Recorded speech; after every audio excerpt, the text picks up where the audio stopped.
নামবো বহরমপুর কোর্ট, আর ট্রেনটা যাবে লালগোলা, মানে তার দুটো স্টেশনের আগে নামবো বহরমপুর কোর্ট। ওখান থেকে আবার 3 ঘন্টা গাড়ি মুর্শিদাবাদে যাব। তো আমি যখন শিয়ালদা থেকে গাড়ি চললাম, ট্রেনের ওঠার সঙ্গে সঙ্গে দেখলাম ট্রেন একদম জাম, উপরে ছাদে সব জায়গা। আমি একটা সিট পেয়েছি এবং আমার চতুর্পাশে অনেকগুলো মানুষও বসেছে। এখন আমি মৌলী সাহেব মানুষ বসে রয়েছি। 1 ঘন্টা 2 ঘন্টা 3 ঘন্টা যাওয়ার পরে তাদের সঙ্গে আলোচনা করতে করতে একটা সম্পর্ক তৈরি হয় না আমাদের? ভাই তোমার বাড়ি কোথায়? আমার দক্ষিণে, উত্তর 24 পরগনা। কেউ বললো দক্ষিণ 24 পরগনা। আমি বললাম আমার বাড়ি উত্তরে। হুজুর আপনি কোথায় যাবেন? আমি বললাম মুর্শিদাবাদে একটা দাওয়াতে যাব। কেন? প্রোগ্রাম আছে জলসা।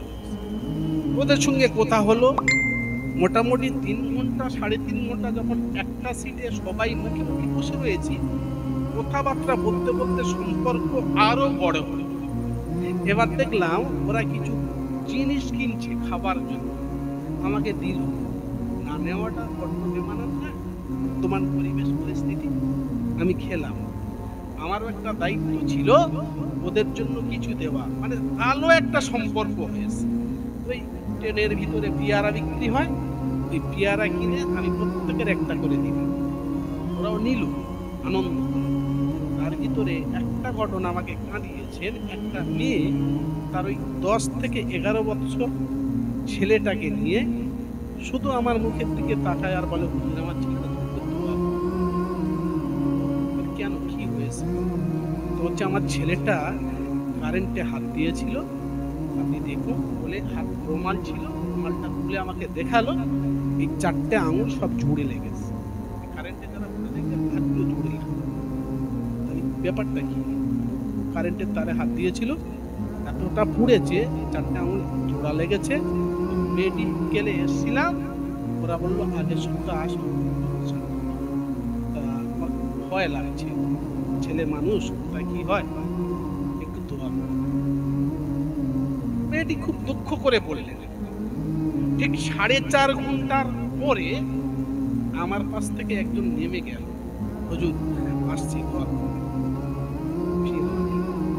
আর একজন নাম। তাদের গন্তব্যস্থলে যখনই আসে তখনই নেমে যান। ওই জায়গা আবার নতুন প্যাসেঞ্জার এসে বসে। একটা সময় প্রথম থেকে যাদেরকে আমি দেখেছিলাম, শেষ প্যাসেঞ্জার যখন নামে আমাকে বললো হুজুর আমি নেমে যাচ্ছি, দোয়া করবেন। আবার জানি না কবে দেখা হবে। কেঁদে ফেলেছি।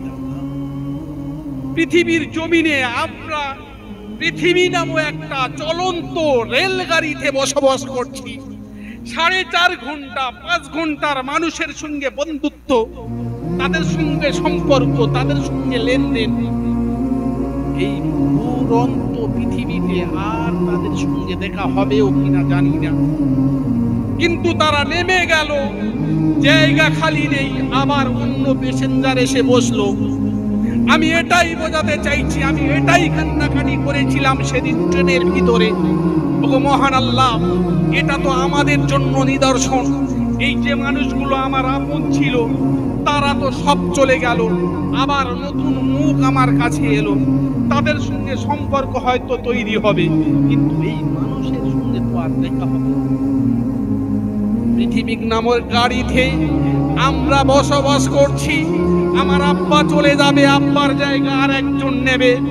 আমার ঘর চলে যাবে, ঘরটা আমার ছেলে নেবে। আমার স্ত্রী যাবে, স্ত্রীর জায়গা আবার দখল হবে।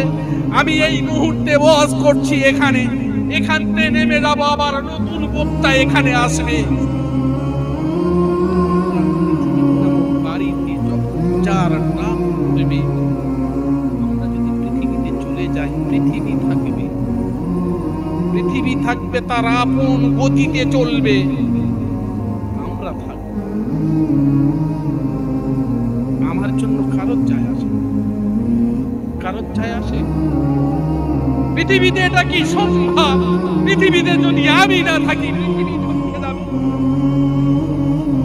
আমি যদি না থাকি আমার স্ত্রী খাবে না, এটা কি সম্ভব? আমি যদি না থাকি আমার ছেলে খাবে না, এটা কি সম্ভব?